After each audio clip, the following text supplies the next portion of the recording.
جب آپ اللہ پہ ٹرسٹ کرتے ہیں نا، آپ کہتے ہیں جو بھی ہوا ہے اللہ کی رضا سے ہی ہوا ہے، اللہ کی اجازت سے ہی ہوا ہے، تو اگر اللہ کی اجازت سے ہوا ہے میں بھی راضی ہوں، اس پہ میں راضی ہوں، اچھا ہوا ہے یا برا ہوا ہے، مجھے یقین ہے کہ اس میں سے کوئی نہ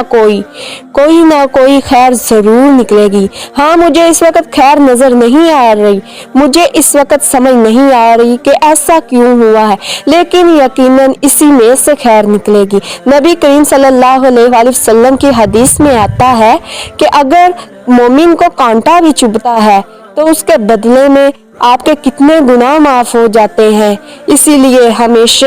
اللہ تعالیٰ کے فیصلوں کو، ہمیشہ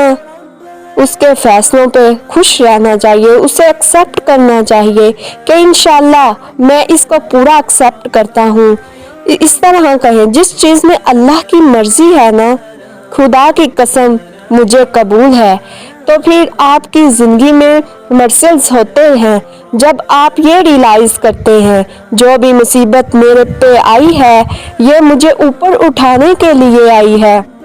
یہ مصیبت مجھے ذلیل کرنے کے لیے نہیں آئی، جو بھی مصیبت میرے پہ آئی ہے مجھے اوپر اٹھانے کے لیے آئی ہے، میں نے اس پہ اللہ تعالیٰ سے راضی رہنا ہے اور اسے ایکسیپٹ کرنا ہے۔ میں ہر حالت میں یہ کہوں گا یا مجھے یہ کہنا ہے الحمدللہ علی کل حال، ہر حال میں اللہ کا شکر ہے، ہر حال میں اللہ تعالیٰ کا شکر ہے۔ جس بندے کا یہ رویہ ہوگا نا انشاءاللہ الرحمن وہ ہمیشہ سرخرو اور کامیاب ہی ہوگا انشاءاللہ۔